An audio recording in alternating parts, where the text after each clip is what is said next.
Khairia Online TV, kisima cha maarifa na burudani. Ametumalizia hapa Sheikh Yusuf Kidago na akatueleza kabisa namna alivyoeleza, lakini moja aliloligusa ndilo ambalo nilikuwa nataka kidogo liwazindue Waislamu. Utaona kwamba kwa yale maarifa ya kushika ardhi, yale maarifa ya kushika ardhi yale, kumbe yalianzwa na wazee wake Bwana Mtume Muhammad SAW. Kwa maana hiyo ni mambo yetu sisi Waislamu. Kinachostaajabisha ni kuwa Waislamu wameachia ardhi zachukuliwa, alafu wao wamepunzika tu. Sijui tutakuja kusema nini katika wajukuu wanaokuja huko mbele. Sijui tutasema nini juu ya Uislamu utatekelezwa katika ardhi gani katika kipindi kijacho. Na kumbe utaratibu wa kuweza kuona thamani ya ardhi na kuweza kuhodhi maeneo ya ardhi ni mambo ya Kiislamu, mambo yetu hasa tumeanza sisi katika dunia na akawa yanafuata dunia nzima. Wale waliotuiga ndio wametupita katika spidi ya kumiliki kuliko sisi wenyewe wenye jambo. Waislamu tunaelewana si mpaka hapo? Ule Uislamu wa kukaa alafu na kijobless kidogo hivi kimaskani hivi cha kunywanywa kahawa baada ya swala la asiri na kuendelea, alafu hatuna jambo jingine. Tuache mambo yale mambo yamekwisha, yale ya kuchukua ardhi ndogo ndogo fupi fupi pale mlipo hampanuki, yale mambo hakuna. Sheikh Yusuf amezungumza hapa, akaeleza namna gani ya ardhi ilivyokuwa na thamani na umuhimu wa Waislamu kushika ardhi. Na ndio uchu wangu na ari yangu kubwa tangu nimeingia katika nafasi hii nilionayo mimi sasa hivi, kuwataka Waislamu washike aradhi, washike ardhi.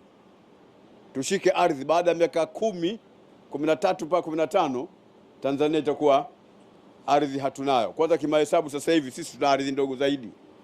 Mara ya kwanza Waislamu ndio tulikuwa tuna ardhi kubwa zaidi kuliko mtu mwingine yote. Sasa hivi wenzetu wamekwenda mbali zaidi, wana ardhi kubwa zaidi kuliko sisi. Na sisi kazi yetu kugombana katika misikiti tu. Mwenyezi Mungu ametupa jambo hilo, alhamdulillah.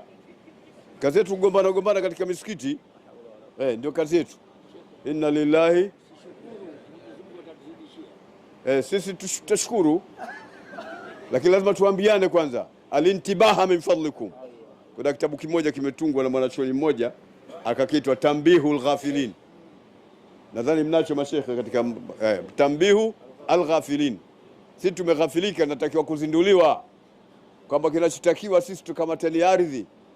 Mashekhe, himizeni mambo hayo. Mmekushasema sana katika mambo mengine, lakini mmejisahau katika kusema masuala ya ardhi.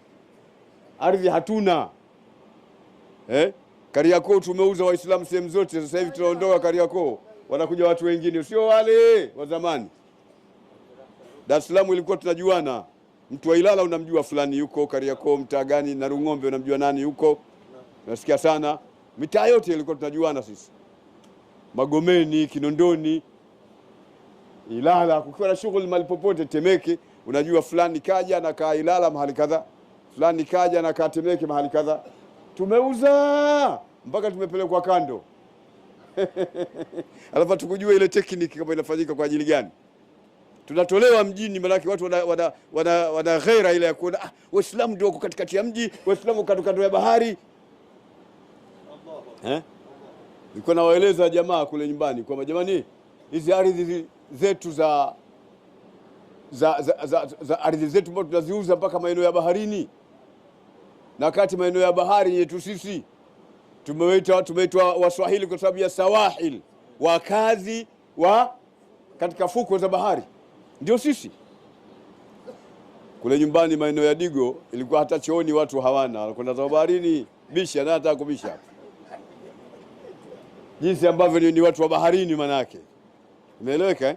Sasa hivi hakuna mambo hayo. Yameuzwa yote, yamechukuliwa na watu wengine, watu wa sampuli nyingine. Sisi hatuna tena maeneo. Jamani, mtakuwa wapi? Mtawaambia nini watoto? Misikiti tutajenga wapi mingine? Madarisi tutajenga wapi mingine? Vyuo vikuu tutajenga wapi mahala gani? Mahospitali tutajenga wapi? Wenzetu wanakuwa wajanja, wanakwenda mahali porini, wananunua sehemu kubwa, wanajua hawa baada ya miaka mitatu minne watafika hapa, na kweli baada ya miaka mitatu wamezungukwa, wamekuwa wako katikati. Waislamu tupo tu, yule imamu tutamuondoa yule, kazi yake kula hela tu. Sasa ndio jambo hilo bwana, kula hela kwa nini asile wakati hamjampa chochote? Imamu anamiswalisha, anatoa mawaidha, anamhutubia, anamiongoza, anamsahihisha swala zenu na ibada zenu ziende vizuri, anamiongoza mje hija, mfunge vizuri mwezi wa Ramadhani, alafu unasema hamumpi chochote, alafu akipata shilingi 10,000 20 wewe kala. Iliwahi kunitokea siku moja hiyo, nimekwenda mahala, alafu nilipofika pale nikazungumza kidogo, baada pale akanyosha bwana mmoja, bashekhe, tunashukuru sana leo umekuja, lakini hapa tuna matatizo. Kama matatizo gani? Imamu wetu anakula sana pesa, hivi ninavyozungumza na karibu 200,000 zote amekula yeye. Kaona dawa, ukimtaja imamu ndio umemtaja mufti, kwa sababu si ndio huo mlolongo huo. Sisi katika baraza kuna mufti, kuna shekha mkoa, kuna shekha wilaya, kuna shekha kata, kuna imamu msikitini. Umeelewa eh? Kwa hiyo ukiwataja wale, ukimtaja yule maana umemtaja mufti. Nikaona ngoja nitacheza nayo. Nikamwambia hebu niambieni jamani wazee wa hapa, huyu imamu mnampa kiasi gani kwa mwezi? Sio mshahara, posho tu. Sio mshahara, msije mkagombana na NSSF. Lakini posho tu, kiasi gani mnampa? Sema atumpe chochote. Anafanyaje? Anajitolea. Huyu yuko single. Huyu si imamu, mwanamke, ana watoto, ana familia, ana kila kitu. Ambia ndio. Mwezaje nyinyi kumpa imamu alafu hamumpi kitu cha kumwezesha kuishi? Hivi ni sawa sawa mmefikiri wazee wangu? Wakanyamaza kimya, wakawa wamepoelewa. Nikamwambia imamu, zile 200,000 umekula? Akasema ndio. Nilikuwa na matatizo ya mtoto wangu, ibidi nichukue zile pesa nenda nikamuuguze mwanangu. Nikatia mkono kwenye koti, nikatoa 200,000 nyingine, nikamwambia chukua hizi nyingine ziwe 4, endelea kula.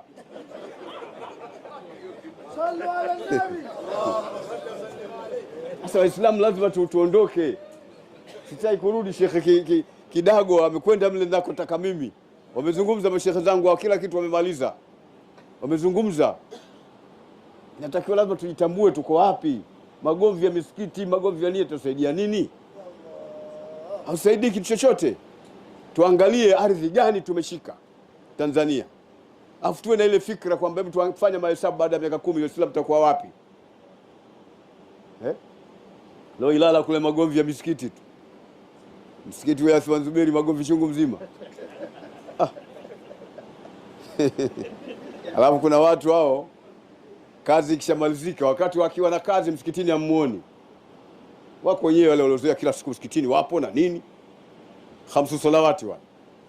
Alafu kuna wengine anakuja kwa kitabu akishakuwa amepata redundancy au kaachishwa, anakuwa saa zote kwa msikitini. Anafanya investigation, alafu anajua kwamba hapa na ubovu gani. Alafu anasema jamani, hapa tatizo lake tunaendesha msikiti mambo yanakwenda, lakini hakuna management. Hapa management ndio nikosekana hapa. Kulikuwa na management hapa ingekuwa kadha, ingekuwa kadha, ingekuwa kadha. Wewe ulikuwa unapaswa watu ngiri. Si ubaki huko kwa kusumbua msikitini huko bwana. Fujo zinakuwa kubwa, msikiti ugomvi mshake, msikiti unakatika pande. Kuna pande linamsupport, kuna pande linampinga. Kuna watu wa uongozi watoka zamani wanapinga, na kwa hivi inakuwa ugomvi, na kwa ule umoja ulioamrishwa na Mungu na ukatiliwa nguvu na Bwana Mtume Muhammad, wote unakuwa umekufa. Ameua mtu huyu mmoja tu, mtu wa management huyo. Sasa hayo ndio mambo ya kufanya. Ndio faida gani umetuletea wewe katika msikiti? Ungekuja ukasema kuna eka 100, kuna eka 200. Hizi hapa tungeona wewe mtu wa maana. Tukapandeni korosho, tukapande katani. White gold wanaita. Na ile kule wanaita green gold. Watu wapande vitu vya namna hiyo. Misikiti iwe na income. Iwe na income. Kunapatikana uchumi, pesa zinaingia katika msikiti zinazotoka nje, zinatoka kwenye mashamba, kwenye miradi, kwenye mipango mikubwa. Sasa hivi watu, serikali ilitangaza kule Tanzania kwamba imetoa maeneo ya kule Geita ya vitalu, watu waende wakaombe kule watapewa. Waislamu wote wampumzika tu. Kumuuliza mimi mtu wa Mungu bwana, mimi zuhudi bwana. Mimi ulimwengu sina haja nao. Ulimwengu ni pamoja na kupigania Uislamu. Na Uislamu kuna mda kupigania ni lazima kutengeneza utaratibu wa pesa, utaratibu wa uchumi. Usifikiri kama Uislamu ulisimama hivi hivi. Ulisimama kwa watu kujitolea uchumi. Mama Khadija ametoa mali zake nyingi kumsapoti Mtume sallallahu alaihi wasallam ili Uislamu usimame. Maswahaba chungu mzima kila Sayyidina Abubakar wasayujannabu hala atqa alladhi yu'ti malahu yatazakka.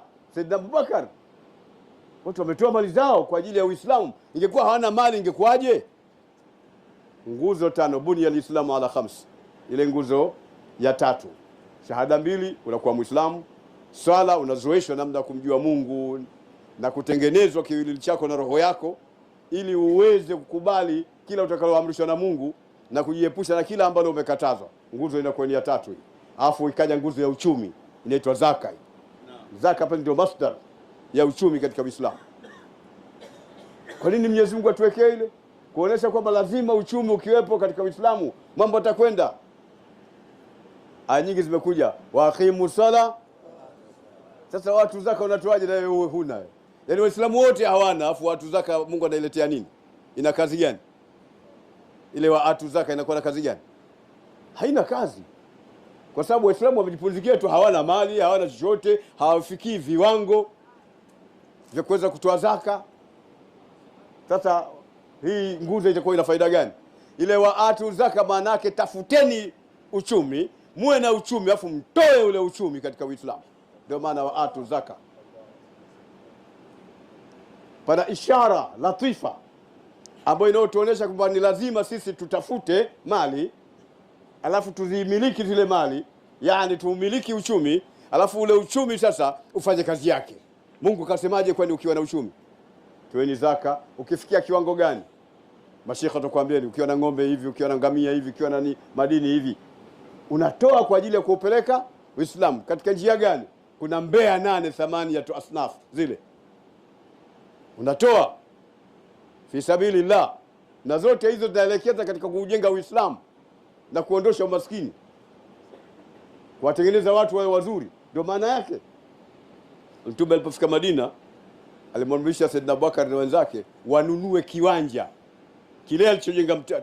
Wengine mlikushapita kule tayari na wengine tutaelekea tutapita kule. Ile eneo lile alinunua mwenyewe bwana mkubwa sallam, bwana mkubwa Mtume wetu Muhammad sallam.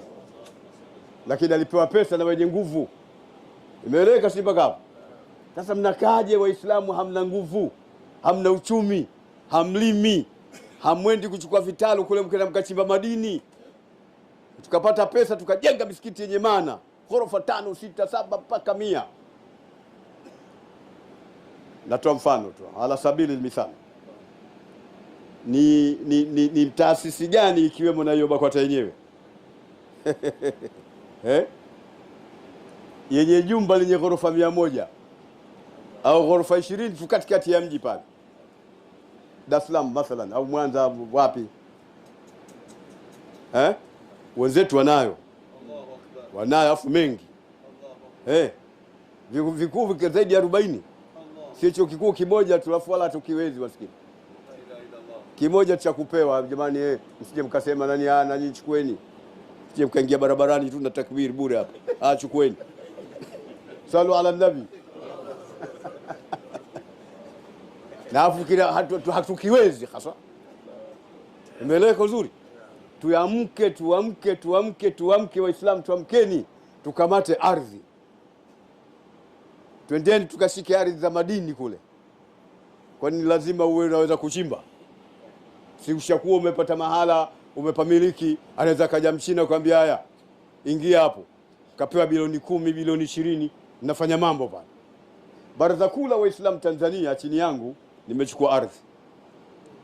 BAKWATA ina ardhi ya madini. Mimi mwenyewe binafsi nimekwenda moja kwa moja.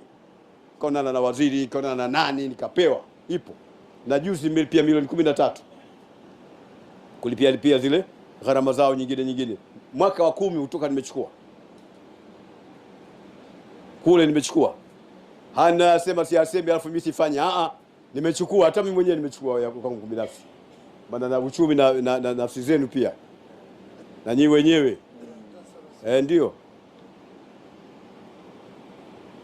Hata katika kumjua Mungu wamesema wafia anfusikum afala tubsirun. Chukueni ule ushekhe wa kupotukiwa ni kanzu hapo kwenye mabega umekwisha. Hakuna ushekhe wa namna ile. Shekhe uwe na gari nzuri, uwe na nyumba nzuri, uwe na mahala pazuri. Watu 10 20 wanakuja na kula tu pilau, na kula tu nyama na nini. Kwa mfalme ni machaza bwana wasema sasa hivi. Kwa mfalme ni machaza shekhe. Watu wanakuja kwa Sheikh Abbas Ramadhani tunapiga, anakwenda kwa Sheikh Yusuf Kidago tunapiga. Imeeleweka unakwenda kwa Sheikh Athmani unapiga vitu. Kwa sababu gani? Mmetengeneza zile njia. Asbabu naam. Asbabu tumekuwa nazo. Tusiwe wanyonge wa kiuchumi, wa kielimu, tuwasomeshe watoto. Siku moja tulikuwa kulikuwa na kongamano fulani la kina mama Tanga mjini kule. Nataka niomba mimi nikaenda.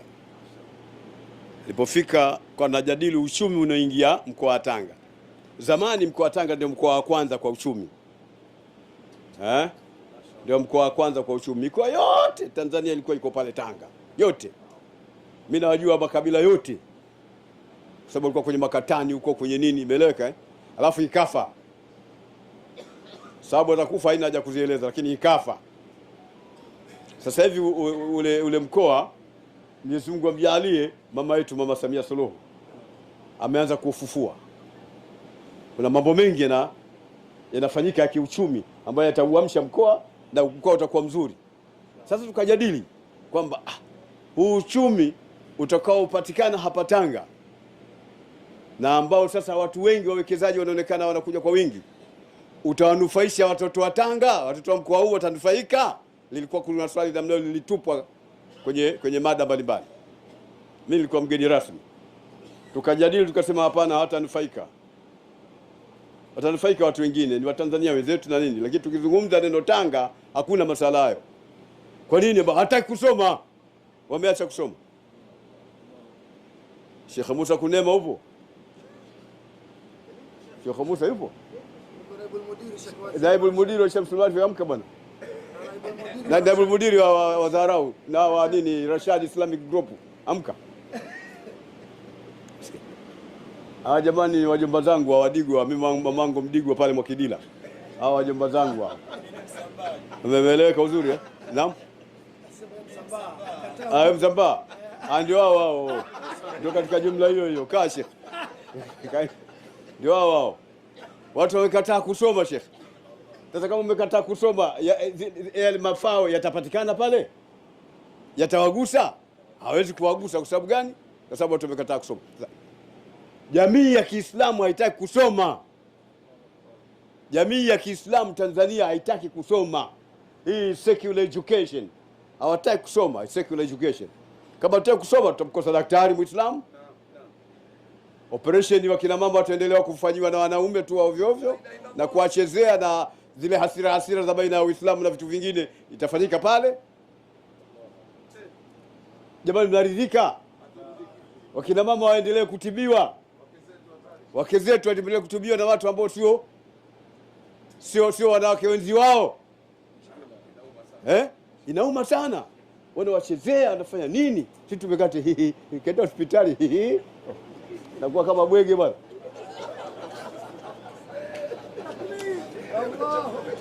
Asaliwa Mtume Muhammad. Tuamke sasa, tusikubali. Tujikusanye, tujirekebishe, tujitengeneze. Mashaallah. Rafiki yangu sana Sheikh Mahmud wewe. Tujitengeneze jamani. Tuondoke huko. Tuwasomeshe watoto, tusiwape nafasi, tuwabane. Wasome. Tujipate watu ambao ni wataalamu huko mbele, watakao kuja. Watakao uhami Uislamu. Tunaelewana sisi mpaka hapo? Haitatosha kuwa tumesoma dini peke yake, haitatosha. Ni lazima kuwe na wengine wamesoma na hii elimu ya mazingira. Imeeleweka sisi mpaka hapo? Tupate madaktari, tupate mainjinia, tupate mapilot. Mimi alikuja mtu mmoja ofisini anajifunza pilot Muislamu. Aliponieleza machozi yalinitoka sana. mimi nikatafuta milioni 10 kumlipia kwa ile kwamba haiwezekani kama mtoto anaswali wewe pilot hata haiwezekani. Sasa hivi anarusha ndege, anafanya nini namna hiyo? Tutengeneze watoto namna hiyo, mapiloti, madaktari, mainjinia, ndio hata nafasi zikitoka katika serikali watapata nafasi. Tutapata mawaziri kama mnavyoona mawaziri wetu wa Kiislamu. Tunao wengine wamekuja, tunaja kuwataja, wako hapa madaktari Waislamu. Siku moja na nimeshikwa na homa na kwenda kutibiwa, nimeelekezwa kuna hospitali moja Kariakoo pale karibu ya Sheikh Nuruddin Hussein Shadhili, lakini sio ya Kiislamu, ya upande mwingine wa pili. Nikaona ngoja nimuone Sheikh kwanza bantili na Fatiha afu ndio nikatibiwa hospitali. Kufika kaniuliza, Sheikh unakwenda wapi? Nikamwambia nakwenda hospitali. Mashaallah, nasikia hali yangu sio nzuri. Wapi? Nikamtajia, usende, kitanda kitatoka na maiti na mimi. Hajawahi kwenda Muislamu akatoka salama. Sheikh Nuruddin ananiambia, naomba hakuna kwenda kaa. Mimi nikakaa. Akampigia simu daktari akaitwa akanipima pale, kanifanyia mambo pale, nikatibiwa, nikarudi nyumbani. Sheikh alinikataza mimi, kwa sababu alijua huyu akienda arudi, hatuna Sheikh hapa. Imeeleka Simba, lakini tunataka wenyewe watoto tunawaachia wasome, hatutaki wasome, tunawazuia, tuwahimizi. Watu wetu wavivu, wataka kupata bila kufanya kazi. Utapataje bila kufanya kazi bwana? Wataka wapate tu bila kufanya kazi. Hawana huruma. Wazee wao wakiwa na mali na nini, kwa sababu hawakusoma, hawajui mbele kuna nini, kazi kupiga hesabu. Ule mzee atakufa lini? Yule mzee amekula chumvi nyingi shekhe. Amekula chumvi nyingi, hata akiondoka hana neno. Hawana huruma na wazee wao. Sisi tuko na huruma na wazee wetu. Mimi nilimuuguza babangu Sheikh Zubair Ali, afu nikaishiwa na pesa. Nimempeleka KCMC. Sasa nikafanyaje na bili inakuja nani? Basi nikamfuata kabla, mzee nipe ruhusa za kwenda Dar mara moja. Mimi nina nyumba kule nakwenda kuiuza mara moja ili nipate pesa za kuweza kuuguza hii nyumba, baadaye Mwenyezi Mungu ataleta nyingine. Akamwambia taadab. Acha kabisa. Siuze, Mwenyezi Mungu atakupa. Machozi yakanitoka, na atanipa kutoka wapi? Madaktari wanataka pesa na kila kitu. Lakini kanikataza. Basi mimi nikanyamaza mahali tu, nikatulia kimya, nikaenda nikaswali asri, nikatoka. Baada ya al-Isha akaja mtu. Akamwambia, Sheikh nimekuja bwana, nasikia unauguliwa. Akamwambia naam, nimekuletea pesa hizi. Akanipa hela nyingi kweli. Milioni 5 ya miaka ile sio ya mchezo. Kabisa. Basi tukalipa bili zile na ghasia na nini namna hiyo. Lakini watoto sasa hivi hawana huruma. Ukiwa na nyumba yako tu usinywe, asikupe mtoto maji kuwa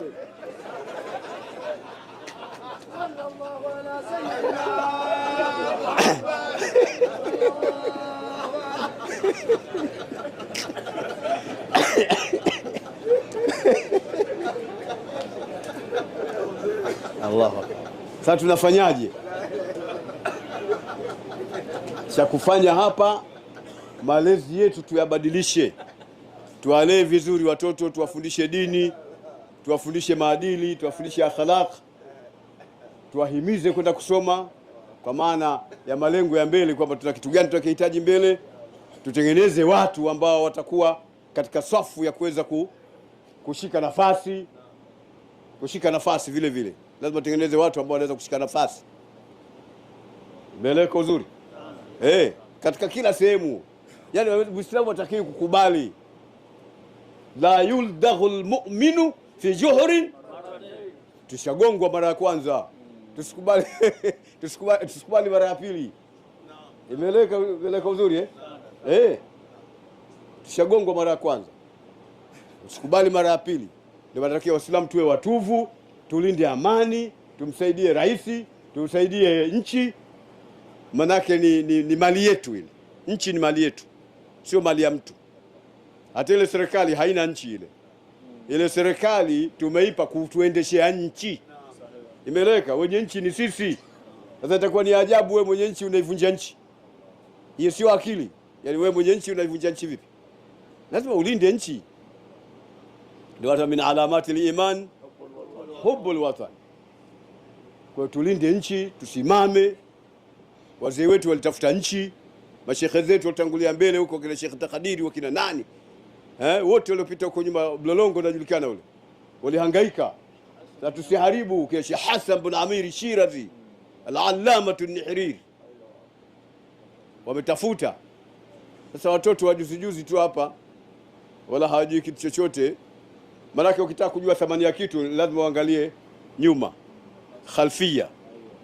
Kama huna khalfia utakuwa na matatizo, lazima uelewe nyuma.